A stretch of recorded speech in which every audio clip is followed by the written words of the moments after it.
Regardez bien cette vidéo, ce qui s'est passé va vous choquer. Cet homme prend des humains pour faire des sacrifices afin d'être un grand richard. Ainsi, il amène une fille pour faire un sacrifice. Dit Source, dit la fille, toute paniquée, et ajoute, qu'est-ce qui se passe ici? En voyant les personnes mortes par terre. Son fiancé lui dit, calme-toi et détends-toi, ma chérie.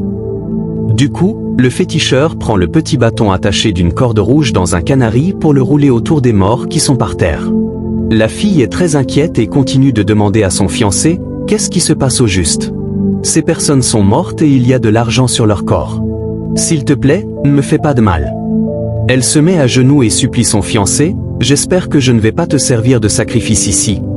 Son fiancé sourit, et la fille lui dit, s'il te plaît, ne me fais pas de mal. Son fiancé répond, tu vois ces personnes? C'est comme ça qu'on va te faire aussi. La fille dit, oh mon Dieu, ce n'est pas vrai. Les gens me disaient que ton argent n'était pas un argent réel, mais tu m'avais dit que tu étais forestier. Je ne savais pas que ce que les gens disaient était vrai. Comme je t'aimais, j'ignorais ce qu'ils me disaient à propos de toi, mais tu as trompé ma conscience et tu voulais me faire du mal. Son fiancé répond, oui, c'est vrai, je t'avais menti en disant que j'étais forestier. Tout ce que je te donne, c'est ici que je le reçois. Si je te l'avais avoué, tu n'aurais jamais accepté d'être ma fiancée, c'est pourquoi je t'avais menti.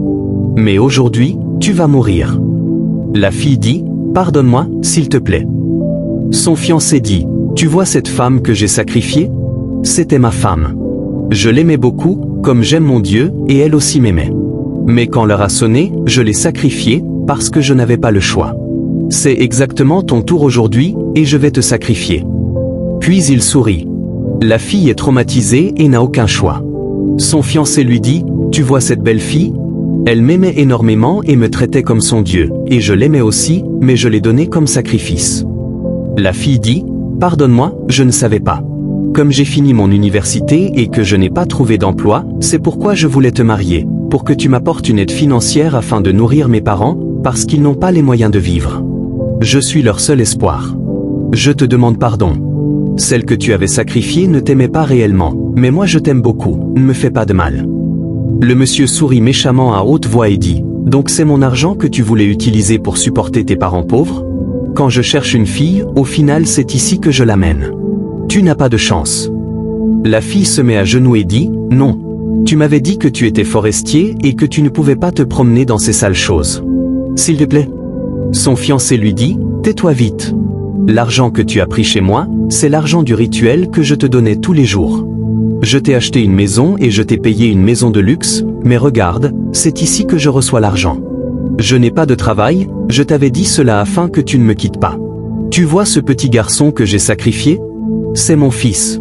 Ce n'est pas parce qu'il ne m'aimait pas, c'est parce que je n'avais pas le choix et je l'ai sacrifié. Alors, qui es-tu pour que je ne te sacrifie pas? Comme tu es venu ici, c'est fini pour toi, tu ne peux plus vivre. Je t'aime beaucoup, mais si je n'ai pas ce rituel, je n'aurai plus d'argent après. Moi, je veux beaucoup, et je veux être le plus riche du monde. La fille dit, pardonne-moi, je t'aime beaucoup et tu es mon amour, s'il te plaît, ne me fais pas ça. Tu aurais dû me dire cela avant de m'amener ici. Le monsieur dit, mon maître, voici mon sacrifice du jour. Le maître féticheur commence alors à évoquer des incantations en priant pour que les fétiches viennent prendre leur sacrifice. La fille continue de supplier son fiancé puis dit, pardonne-moi, on va faire ça après parce que je ne suis pas prête maintenant, s'il te plaît. Son fiancé appelle encore son maître et dit, voici mon sacrifice. Elle dit, ne me fais pas ça, puis se met à genoux en disant, je ne suis pas encore prête pour le sacrifice, pardonne-moi. On va faire le sacrifice après. Je suis la seule pour ma famille et sans moi mes parents ne peuvent pas vivre. S'il vous plaît, pardonnez-moi, et on va faire le sacrifice les prochains jours parce que je ne suis pas prête maintenant. Du coup, le féticheur prend son bâton dans le canari puis le dirige vers la fille. Ainsi, un esprit entre dans la fille et elle tombe par terre, puis meurt. Le maître féticheur sourit méchamment puis lève le canari en haut. Enfin, il dit, mon fils, ton sacrifice a réussi, les fétiches ont accepté ton sacrifice. Maintenant, tu ne manqueras jamais d'argent dans ta maison, tu seras le plus riche de ta famille. Maintenant, vas-y et amène encore des sacrifices. Je te promets que tu auras de l'argent jusqu'à ce que l'argent te dégoûte. C'est ton moment de briller et personne ne pourra dépenser plus d'argent que toi. Le monsieur baisse la tête devant son maître féticheur puis dit « Merci, mon maître. Ne vous inquiétez pas, j'irai et je ramènerai encore des sacrifices. » Le féticheur continue les sacrifices et sourit, puis il appelle le fétiche et dit « Viens prendre ton sacrifice maintenant. » Le fétiche se lève et c'est la fin. Abonnez-vous et partagez la vidéo.